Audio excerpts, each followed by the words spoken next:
নমস্কাৰ আজি মই তোমালোকক এটা পূৰণ কৰা পদ্ধতি বুজাই দিম তেছোৱা যদি একক স্থানৰ অংক দুটাৰ যোগফল 10 আৰু 10 স্থানৰ অংক দুটাৰ পাৰ্থক্য 2 হয় তেতিয়া পূৰণফল উলিওৱাৰ নিয়ম তেছোৱা 49 পূৰণ 61 তেতিয়া চাবা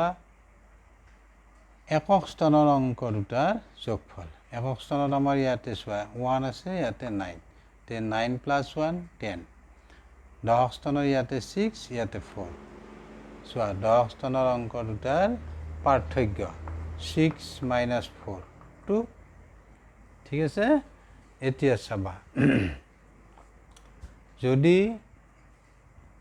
10 স্থানৰ অংক দুটাৰ পাৰ্থক্য 2 হয় তেতিয়া তোমাৰ মনত ৰাখিবা একক স্থানৰ অংকটো 9 ফিক্স আৰু ইয়াতে হ'ব 10 ৰ পৰা 2 মাইনাস গতিকে 8 এতিয়া ইয়াতে কি হ'ব সংখ্যাটো চোৱা ইয়াতে হ'ব 4 স্কয়াৰ প্লাস 4 ইনটু এই দুইতকৈ পাৰ্থক্য দুইতকৈ এক বেছি 3 আৰু এই দুইতকৈ এক কম যোগ তে এখিনি কৰিলে কি হ'ব তে চাবা এখিনি 4 স্কয়াৰ 16 এটি হ'ব 12 12 কে 13